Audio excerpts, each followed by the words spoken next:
Economics. We did a piece about blind tastings that were kind of similar to this, although many of them involved a little bit of deceit.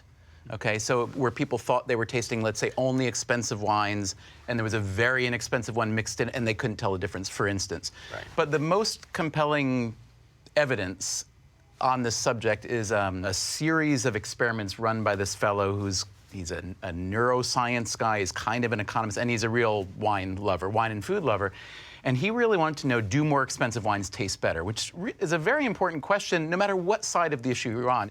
And what he found is that, on average, for the most part, people could not tell an expensive wine from a very inexpensive wine of, let's say, the same grape. The only real distinction is that people who were very experienced, who were really, really good at it, knew, okay, they were much better than average. But for the rest of us, that whole kind of intimidation factor of, I need to be able to judge this and tell whether it's worth it, that really the moral of the story is follow your heart, follow your taste buds, follow your nose, follow the label you learn to love, and the thing that makes you happy. Where does that leave wine writers?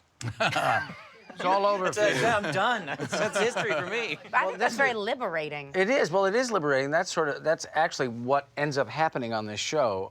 I have to say, often it ends up being the cheapest wine or one of the lower-end wines, lower-priced wines. And a lot of winemakers would point out that expense is driven by a lot of different things. Exactly. It's not just markup. It's you know, if you have a it's the amount of work handcrafted, that right? goes into Absolutely, wine. absolutely. It's the real estate. Yeah, Right. of course.